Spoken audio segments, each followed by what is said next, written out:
চট্টগ্রামের লালদিঘির ময়দানে শুরু হয়েছে 11 দলীয় ঐক্যের বিভাগীয় সমাবেশ। সেখানে আছেন সহকর্মী শফিকুল আলম, যাচ্ছি তার কাছে।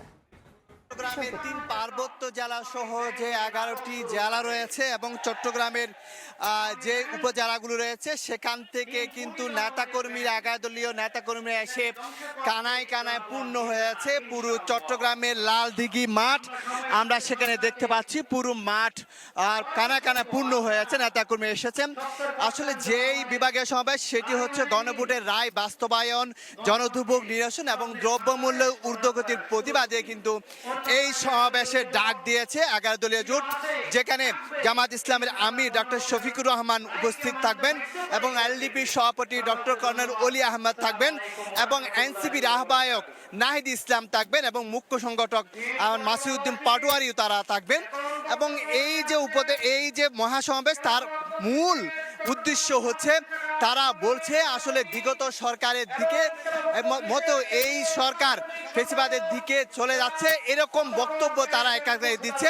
আর বিশেষ করে যে নিত্য প্রয়োজনীয় যে পণ্যের দাম লাফিয়ে বাড়ছে সেটির কথা বারবার বলছেন তারা। বিদ্যুতের দামের কথা বলছেন, যে তেলের দামের কথা বলছেন।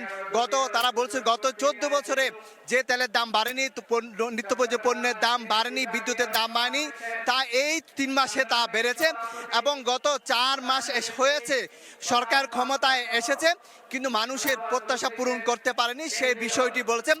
আজকে যেহেতু প্রধানমন্ত্রী এসেছেন কক্সবাজারে, সেখানে তিনি যে বক্তব্যগুলো দিয়েছেন সেগুলোর জবাবও কিন্তু এখান থেকে দিচ্ছেন। তো কিছুক্ষণ পরে কিন্তু জামাত আমির অর্থাৎ বিরোধী দলের নেতা ডক্টর শফিকুর রহমান মঞ্চে উঠবেন, ডক্টর কর্নেল অলি আহমদ এলডিপি সভাপতিও আসবেন এবং নাহিদ ইসলাম যে আহ্বায়ক তারাও কিন্তু উঠবেন।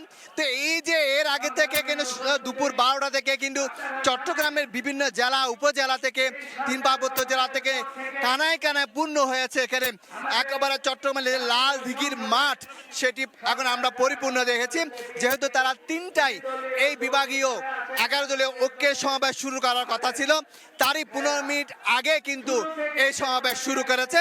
তো আমরা যেটি দেখানোর চেষ্টা করি, আসলে কিছুক্ষণ পর যে প্রধান অতিথি এবং প্রধান বক্তা এবং যে এনসিপির আহ্বায়ক নাহিদ ইসলাম তারা মঞ্চে উঠবেন, তখন কিন্তু তারা হয়তো আগামীতে যে বাজেট নিয়ে নির্দেশনা বাজেট সেটা নিয়ে নির্দেশনা দেবেন। দ্রব্যমূল্য সহ বিভিন্ন যে 3টি বিষয়, গণভোটের রায়, দ্রব্যমূল্য এবং মানুষের দুর্ভোগ, এই বিষয় নিয়ে তারা নির্দেশনা দিবেন। এই ছিল আমার কাছে চট্টগ্রামের লালদিঘি থেকে সর্বশেষ তথ্য। সরাসরি যুক্ত ছিলাম চট্টগ্রামে।